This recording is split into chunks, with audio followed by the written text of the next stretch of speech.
The differences between the K1 and the CR1 visas.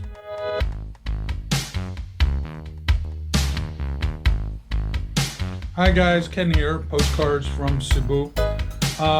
During the live stream earlier today, one of my subscribers asked me to do this video comparing the CR1 visa, which is what you use if you're get married in the Philippines, and the K1 visa, which is the Fiancee visa, and what are the differences and which one's best, and well, only you can decide which one's best.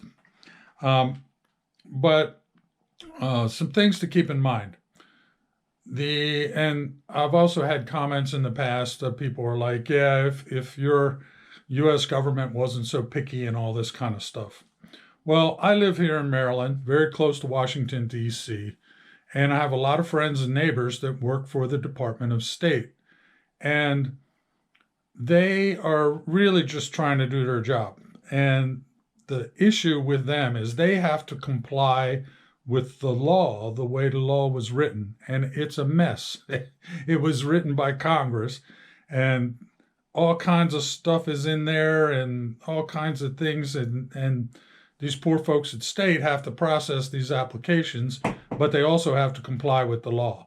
So yeah, it can be a pain. I haven't done a CR1 visa since 2016, so that was 3 years ago. So I actually went online and looked up some current numbers for you to give you an idea what the difference is in the cost. From what I understand right now, the K1 visa goes a little faster. It took 10 months for all the paperwork and everything to be processed, and for Vivian to fly from Cebu to the United States. And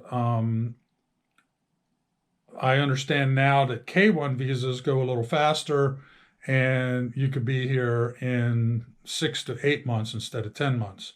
So that's the difference in timing. A lot of it depends on where your paperwork gets sent to be processed. They have different centers that they call them, and some move faster than others. Some don't have as much of a workload. Others are pretty busy. So it kind of depends on where your documents get sent. Mine got sent to Potomac, which is in Washington, D.C., and I presume they have a fair amount of work. And then after that, it'll go up to, I think, New Hampshire or Connecticut, to the National Visa Center, and they will process it.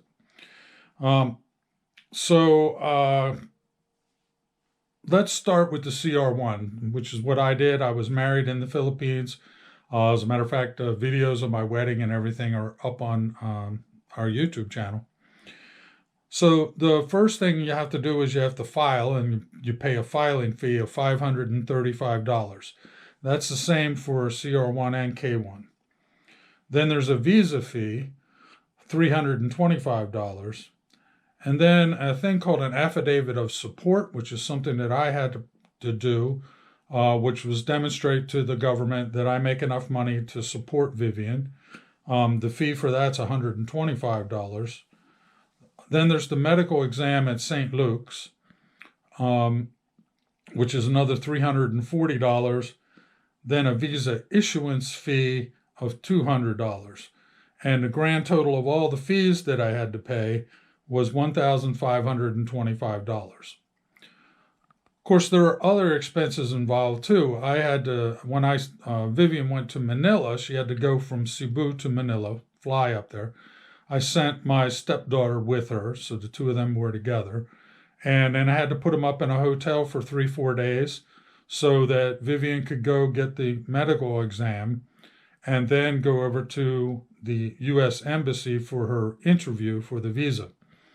Then they took her passport. She went back home. They processed her passport and put the visa in it, stuck the visa in her passport, and then sent that back to her via courier.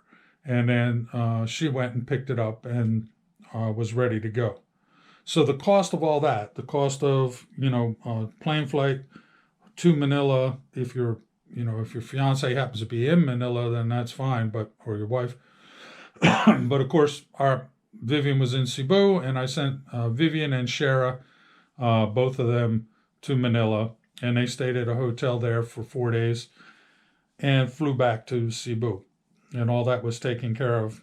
I don't know I can't remember how much that costs, but it'd be a few $100s, I'm sure. Then the other expense that's not part of the fees for getting from the U.S. government fees is going to be the airfare. So figure around $1,000 for that. Maybe you can probably get a little cheaper, but she's going to need to get on a one-way flight from Manila or Cebu to the United States. So that's another factor that you want to consider. All total, I usually tell people $2,000-3,000. That's about what it cost. Now for the K1 visa, that's a little bit different.